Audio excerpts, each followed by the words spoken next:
स्वागत है दोस्तों मेरे नए वीडियो में। आज मैं लेके आ गया हूँ आप लोगों के लिए नवोदय विद्यालय समिति की ओर से जो वैकेंसी आई है उसके बारे में आज मैं आपको लोगों को जो है जानकारी देने वाला हूँ। तो चलिए वीडियो शुरू करते हैं।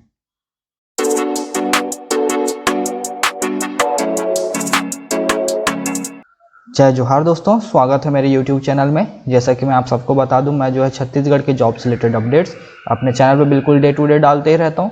तो मेरे चैनल को सब्सक्राइब करके रख लीजिए ताकि आपको जो है इधर उधर भटकना ना पड़े और आपको जो है छत्तीसगढ़ के जॉब से रिलेटेड सारी जानकारी एक ही जगह पे उपलब्ध हो जाए। तो चलिए दोस्तों आज का वीडियो शुरू करते हैं।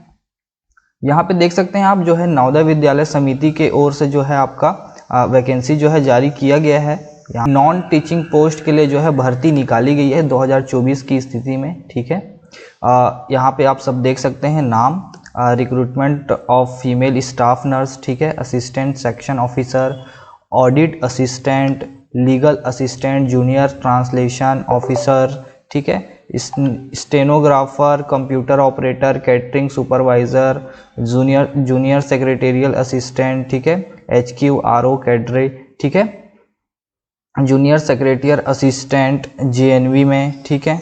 उसके बाद है आपका इलेक्ट्रीशियन कम प्लम्बर, लैब अटेंडेंट के भी पोस्ट हैं इसमें, और आपका maths helper and multitasking staff की भी जो है वैकेंसी यहाँ पे निकाली गई है। यहाँ पे आपका अलग अलग विभाग में जो है आप लोगों की जो है पोस्टिंग की जाएगी जवाहर नवोदय विद्यालय ऑफ नवोदय विद्यालय समिति, ठीक है। उसके बाद आगे बढ़ते हैं हम, तो यहाँ पे देख लेते हैं तो जो आपका पोस्ट का नाम है, तो यहाँ पे जो है अलग अलग दो विभाग है, ठीक है। हेडक्वार्टर में एक पोस्टिंग होगी, ठीक है, हेडक्वार्टर या रीजनल ऑफिस में, और एक आपका जो है JNV में आपकी जो है पोस्टिंग की जाएगी। तो हेडक्वार्टर और रीजनल ऑफिस के लिए आप सब यहाँ पे देख सकते हैं अलग अलग इतने सारे पद हैं। ये सारे जो है हेडक्वार्टर और रीजनल ऑफिस के लिए है, और JNV के लिए जो है आपका ये सारे पद जो है JNV के लिए रखे गए हैं, ठीक है। उसके बाद आगे बढ़ते हैं तो पोस्ट की सारी डिटेल दी हुई है कि किन किन पोस्ट, मतलब कि किस किस पोस्ट में कितने पोस्ट जो है कैटेगरी के हिसाब से डिवाइडेड है, यहाँ पे आप सब देख सकते हैं। यहाँ पे जो है अनरिजर्व्ड में 85, EWS में 12, OBC में 12, SC में 10, ST में 2, तो टोटल आपका जो है 121 पोस्ट है, और इसमें OH, VH, HH, ठीक है, और अदर के लिए जो है एक पोस्ट है। ऐसा करके मतलब सारे पोस्ट के लिए अलग अलग यहाँ पे जो है दिया हुआ है, ठीक है, आप सब इसको देख सकते हैं। उसके बाद हम आगे बढ़ जाते हैं।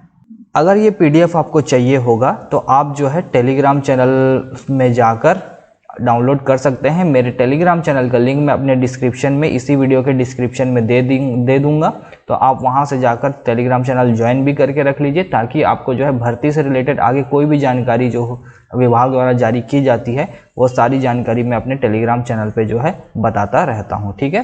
तो चलिए यहाँ पे पोस्ट एंड एलिजिबिलिटी क्राइटेरिया देख लेते हैं। तो फीमेल स्टाफ नर्स के लिए जो है पे स्केल देख लेते हैं। तो यहाँ पे 44,900 रुपए से लेके 142 का पे मैट्रिक्स होगा, ठीक है। अपर एज लिमिट जो है 35 ईयर जो है रखा गया है। एसेंशियल क्वालिफिकेशन की बात करें तो BSc ऑनर्स इन नर्सिंग बोला है, ठीक है, और आपका जो है post BSc nursing recognised institute, ठीक है, और रजिस्टर आपका होना चाहिए आप नर्स मिडवाइफ, ठीक है, RN RM with any state nursing council, और 2.5 ईयर एक्सपीरियंस इन minimum 50 bedded hospital after acquiring 1।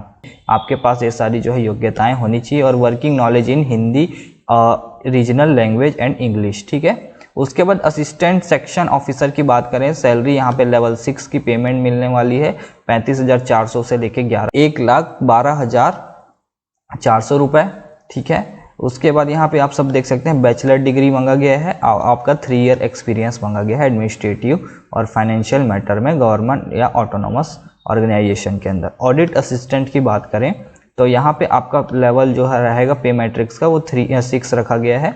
आपका एज लिमिट जो है 18 से 30 साल रखा गया है, और इसमें जो है क्वालिफिकेशन आपका BCom मांगा गया है, और साथ ही आपका 3 ईयर एक्सपीरियंस होना चाहिए अकाउंट वर्क इन गवर्नमेंट और सेमी गवर्नमेंट और ऑटोनोमस ऑर्गेनाइजेशन में, ठीक है। उसके बाद आगे बढ़ते हैं तो जूनियर ट्रांसलेशन ऑफिसर की बात करें तो इनका जो पे मैट्रिक्स होने वाला है वो लेवल 6 का ही होने वाला है। एसेंशियल क्वालिफिकेशन में जो है यहाँ पे मास्टर डिग्री जो है अलग अलग विषयों के साथ जो है दिया हुआ है, आप इसको देख सकते हैं। और उसके बाद आपका जो है लीगल असिस्टेंट की बात करें तो लीगल असिस्टेंट में भी लेवल 6 का पे मैट्रिक्स देखने को मिल रहा है। इसमें एज जो है 23 से 35 वर्ष जो है रखी गई है, ठीक है। इसमें degree in law from recognised university, ठीक है। 3 year experience in handling legal cases in government department और ऑटोनोमस बॉडीज और PSU, ठीक है। उसके बाद डिजायरेबल में आपका रखा गया है working knowledge of computer operation, working knowledge of Hindi और इंग्लिश, ठीक है। उसके बाद है आपका स्टेनोग्राफर का सैलरी देख लीजिए तो लेवल 4 के पे मैट्रिक्स मिलने वाली है। इसमें एज की लिमिट की बात करें तो 18 से 27 वर्ष इसमें रखा गया है। एसेंशियल क्वालिफिकेशन में ज़्यादा कुछ नहीं मांगता है, इसमें सिर्फ आपका 12th मांगता है और स्किल टेस्ट में आपको बस जो है क्वालिफाई करना होगा। बाकी इसमें जो है आपको अलग से स्टेनोग्राफर के लिए सर्टिफिकेट वगैरह कुछ नहीं मांगता है, ठीक है। और आगे बता दूं कंप्यूटर ऑपरेटर के लिए, तो कंप्यूटर ऑपरेटर में लेवल 4 का पे मैट्रिक्स है और इसका जो है 18 से 30 वर्ष एज लिमिट रखा गया है।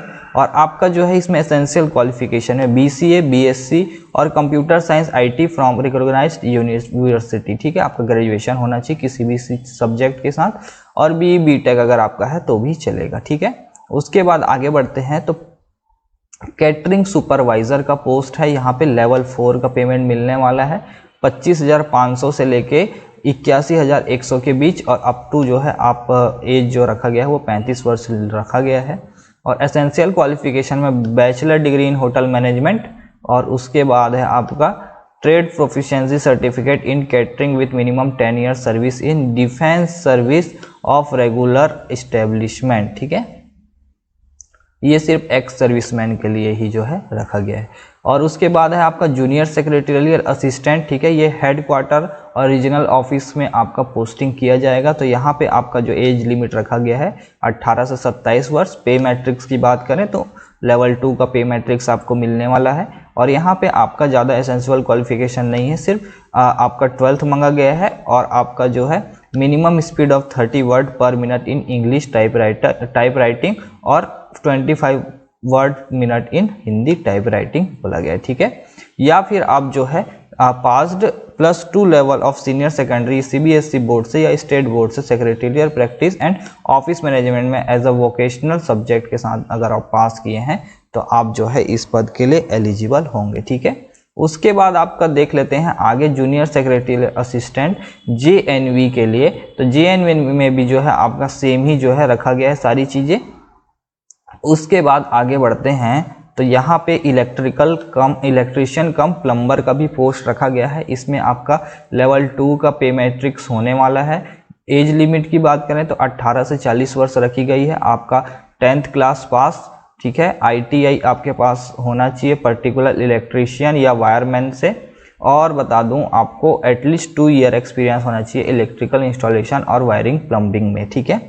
यहाँ पे 2 years experience in maintenance of electrical appliances आपके पास होने चाहिए।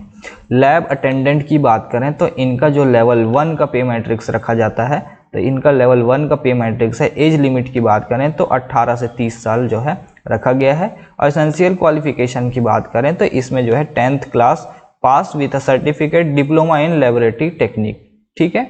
और या फिर आप जो है अगर आप जो है 10th पढ़े हुए हैं तो आपको जो है diploma in laboratory technique show करना पड़ेगा, या तो अगर आप 12th साइंस स्ट्रीम से पास किए हुए हैं तो आप जो है इस पद के लिए एलिजिबल होंगे, ठीक है। मैं आगे आप लोगों को बताऊंगा, आप लोग वीडियो पे बने रहिए कि आपका जो है चयन प्रक्रिया जो है क्या होने वाला है, इसमें एग्ज़ाम कितने बार देना होगा, ठीक है। आपको प्री मेंस या इंटरव्यू क्या क्या होगा, सारी चीज़ें मैं इसमें आपको बताने वाला हूँ, ठीक है ना। यहाँ पे मैथ्स हेल्पर की बात करें तो मैथ्स हेल्पर का भी जो है लेवल 1 का पेमेंट होने वाला है। 18 से 30 वर्ष जो है इसकी आयु रखी गई है। मैट्रिकुलेशन पास मांगा गया है, 5 ईयर एक्सपीरियंस मांगा गया है गवर्नमेंट रेसिडेंशियल में मैथ्स और स्कूल में चलाने के लिए। और passing of skill test practice by NVS के द्वारा एक स्किल टेस्ट रखा जाएगा, उसको आपको पास करना होगा। मल्टीटास्क स्टाफ की बात करें हेडक्वार्टर और रीजनल ऑफिस के लिए पोस्ट रखा गया है। लेवल 1 का पे मैट्रिक्स है। 18 से 30 वर्ष जो है एज रखा गया है। क्लास 10 सिर्फ और सिर्फ मांगा गया है। इसमें आप एज रिलैक्सेशन आगे देख सकते हैं, यहाँ पे सारे पद के लिए एज रिलैक्सेशन कैटेगरी के लिए जो है रखा जाएगा। और उसके बाद आगे बढ़ते हैं यहाँ पे for the post of female staff nurse के लिए जो है आपका एग्ज़ाम जो होगा उसमें जो है 3 पार्ट में होगा एग्ज़ाम। पार्ट 1 में जो रहेगा वो रीजनिंग एबिलिटी होगा 15 नंबर का, जनरल अवेयरनेस रखा जाएगा 15 नंबर का, लैंग्वेज कॉम्पिटेंसी होगा आपका 20 नंबर का, ठीक है। और आपका एग्ज़ाम जो होगा वो 2.5 घंटे के लिए होगा, ठीक है। और आपका जो है सब्जेक्ट नॉलेज जो होगा वो 70 नंबर, यानी कि आपने जो बीएससी नर्सिंग किया हुआ है उसमें आपका जो है सब्जेक्टिव जो है आपसे क्वेश्चन किया जाएगा, तो वो 70 नंबर का होगा। तो टोटल आपका 120 मार्क्स का जो है पेपर इसमें कंडक्ट होगा। उसके बाद आगे बढ़ते हैं तो आपका जो है असिस्टेंट सेक्शन ऑफिसर के लिए भी ऐसे ही जो है बहुत सारे जो है अलग अलग, मतलब कि एक क्वेश्चन पेपर का जो है ब्लूप्रिंट मानकर चलिए कि आपको जो है ये सब्जेक्ट्स में इतने इतने मार्क्स के जो है क्वेश्चंस पूछे जाएंगे। ये सब आप सब देख सकते हैं। एडल्ट ऑडिट असिस्टेंट के लिए रखा गया है, ये जूनियर ट्रांसलेशन ऑफिसर के लिए रखा गया है, और आपका ये लीगल असिस्टेंट के लिए रखा गया है, और इधर आपका है।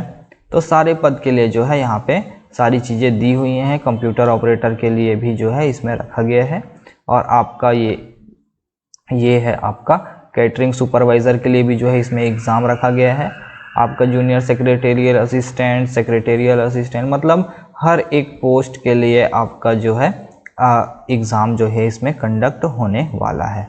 और हाउ टू अप्लाई की बात करें तो आप जो है फॉर्म कैसे फिल कर सकते हैं, तो आपको फॉर्म फिल करने के लिए www.nauda.gov.in के वेबसाइट में जो है आपको जाना पड़ेगा। वहाँ पे आप जो है इस पद के लिए अप्लाई कर पाएंगे। फीस की बात करें तो फीस यहाँ पे जो है दिया हुआ है, ठीक है। जनरल EWS OBC के लिए देख सकते हैं अलग फीस रखी गई है, और आपका जो है ST SC ST PWD के लिए जो है अलग से जो है आपका फीस रखी गई है। यहाँ पे फीमेल स्टाफ नर्स की बात करें तो यहाँ पे आपका जनरल OBC EWS के लिए 1000 रुपये फीस रखेगा।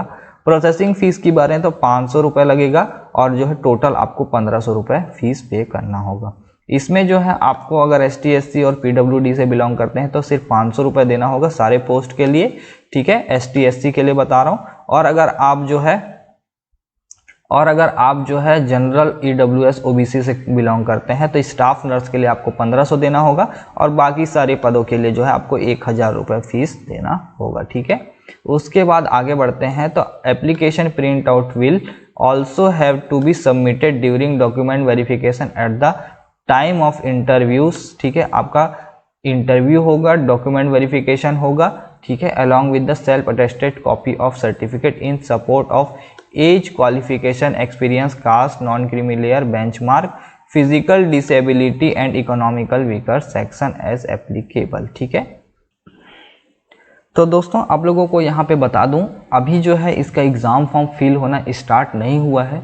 आप हमारे टेलीग्राम चैनल और यूट्यूब चैनल दोनों से जुड़े रहें। जैसे ही इसका ऑनलाइन एग्ज़ाम फॉर्म फिल होना स्टार्ट होगा, मैं आप लोगों को जो है इन्फॉर्मेशन प्रोवाइड करा दूंगा कि आपको फॉर्म कैसे फिल करना है। उसका भी जो है एक अलग से डेडिकेटेड वीडियो जो है मैं बना दूंगा।